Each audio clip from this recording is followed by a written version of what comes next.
Hello guys, in this video we are going to discuss about the Felkin-Ann model, which basically helps us to predict the stereochemical outcome of a nucleophilic attack by a nucleophile towards a carbonyl center which is already attached with a chiral carbon atom. So in this case I have chosen this particular ketone derivative where this carbonyl center is attached with a chiral carbon atom. So after the reaction with lithium aluminum hydride, it will generate two chiral alcohols which will basically possess a diastereomeric relationship, and one of them will be the major diastereoisomer and the other one will be minor isomer. So Felkin-Ann model basically tells us which conformation of this particular ketone will be energetically most favorable during the reaction with the nucleophile. So here the nucleophile is obviously H- or hydride. So now let us convert this particular ketone compound into the corresponding Newman projection formula, which is basically used to show the Felkin-Ann model. So this one is the exact Newman projection formula for this particular flying wedge projection formula. So now what we will do, we will rotate this carbon-carbon single bond via 60-degree angle and we will get 6 rotamers, that is rotational isomers. From them we will choose which rotamers will be energetically most stable, and that will be our rotamer during the reaction with the nucleophile. So if we rotate via 60-degree angle, then we will get this particular rotational isomer where cyclohexyl group will be perpendicular to the carbonyl functional group. The next rotamer will be this one, where now methyl will be perpendicular to the carbonyl plane. The next rotamer will be this one, where hydrogen will be perpendicular to the carbonyl plane. Further rotation by 60-degree angle will produce this isomer, where again the cyclohexyl group will come into the perpendicular position with respect to this carbonyl plane.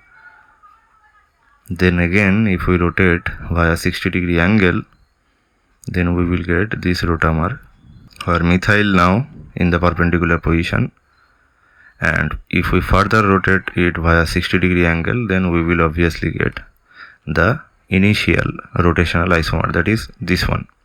So these are the 6 rotational isomers, and if you carefully look these isomers, then you can tell that this particular isomer and these isomers, these two isomers are basically of lowest energy, because the biggest group, which is the cyclohexyl group, is farthest away from this oxygen as well as the methyl groups, because if the cyclohexyl group will be farthest, then the repulsion between them will be minimum, and that's why these two isomers will be of lowest energy. If you consider the other isomers, you can see that here the cyclohexyl group is with steric repulsion or electronic repulsion with the oxygen atom. Here it is with methyl group. Here it is again with the methyl group, and here it is also with oxygen atom. So you can clearly see that these two isomers will be of lowest energy. So let us redraw these isomers again. So one isomer will be this one, other isomer will be this one, right? So these two will be in equilibrium because they can interchange to each other via single bond free rotation. So now if you remember the Bürgi-Dunitz trajectory, then it basically tells us that when there is a nucleophilic approach towards a carbonyl center, then the nucleophile follows a trajectory which is basically in a 170-degree angle with respect to the carbonyl plane, right? The reason behind it I have discussed in my previous video, so you can go there and check that video. So in this case also we have to keep that Bürgi-Dunitz trajectory in mind. So now let us consider the approach of the hydride nucleophile here. So the hydride can approach from either this side or from this side. So here we have to maintain this particular Burgi-Dunich angle, which is 107 degree, and here it will also be 107 degree. So hydride can come from this angle or from this angle. So these are the two possible approaches. So when the hydride will follow this particular trajectory, then you can see that it will face a electronic or steric repulsion from cyclohexyl group. But in this case, it will not face any steric repulsion, or rather it will face the minimum steric repulsion, because there is the smallest group, which is hydrogen atom, is present closest to the hydride. So it will exhibit least steric repulsion, and we can easily tell that this will be the most favorable approach by the hydride. If we consider the approaches in case of this particular rotational isomer, then here also two possible approaches will be there. When the hydride is approaching from this side, then it can face a steric or electronic repulsion from this particular methyl group. However, when hydride is coming from this angle, it will face severe electronic or steric repulsion due to the presence of this cyclohexyl group. So in this conformation, this particular approach will be most favorable. So we have two competitors now. One is this approach and another is this approach. So between these two approaches, you can clearly tell which one will be favorable. Obviously this one, because here is the smallest group, which is hydrogen, and here is the second smallest group, which is the methyl group. So the first preference for the nucleophile to approach towards the carbonyl group will be this one, and the second approach will be this one. Okay, so this will be the second approach and this will be the first approach. So the first approach will give us the formation of the major isomer, and the second approach will give us the formation of the minor isomer. So now let us quickly look at our situation. If we redraw the conformations again, so this one is our first conformation. So lithium aluminum hydride will supply the hydride, which will attack this particular carbonyl center, and this carbon oxygen double bond will break, which will give us this alkoxide anion. I am not showing its interaction with aluminum center to make it more simple, and the rest of the groups will be projected like this, and here will be our cyclohexyl group. So after the aqueous workup, we will finally get the alcohol.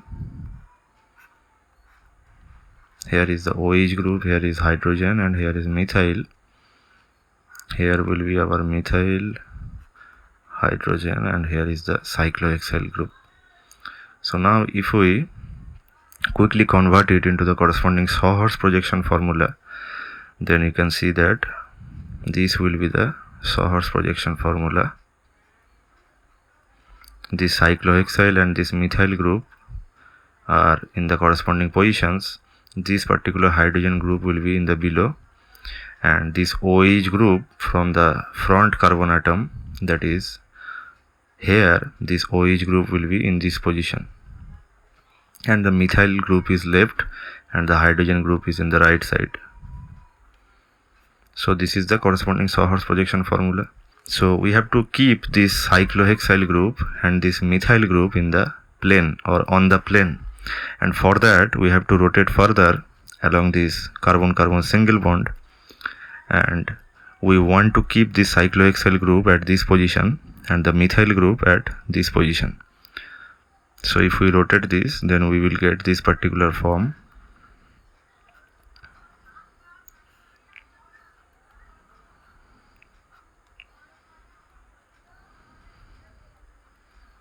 Right.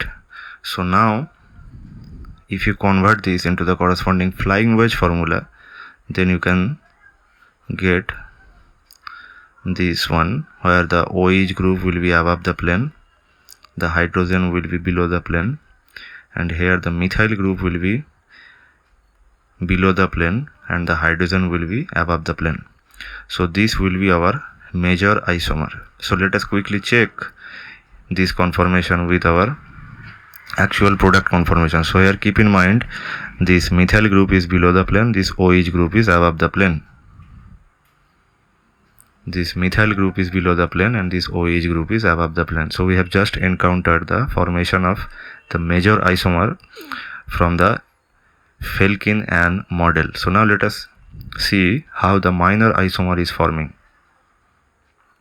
So if you consider this particular equilibrium situation, then during the reaction the preferred conformation will be this one. However, little bit of this conformation will also exist and the nucleophile will attack from this second approach also, and this is basically giving us the minor compound.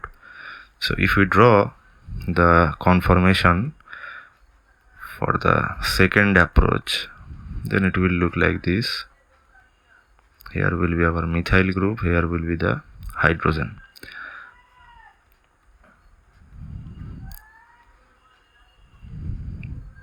So lithium aluminum hydride will supply the hydride, which will attack this carbonyl center. This bond will break. This will give us this particular alkoxide. So I am showing here the aqueous workup step also. So this will be the first step, attack by the hydride, and the second step will be the aqueous workup. This will directly give us the corresponding alcohol. Here will be the methyl group, here will be the hydride, here will be hydrogen, here will be cyclohexyl group, and here will be the remaining methyl group. So if we just transform it into the corresponding Sawhorse projection, then this hydrogen will be here, the adjacent cyclohexyl will be in the right side, the methyl will be in the left side, and here you can see this hydrogen and this OH will be here and here, and the methyl group will be there. So here we have to also maintain the planarity of this cyclohexyl group and this methyl group, and for that we have to just bring this cyclohexyl group here in place of hydrogen. So we can simply do that by rotating via this carbon-carbon single bond, and after the rotation we will get this particular conformation.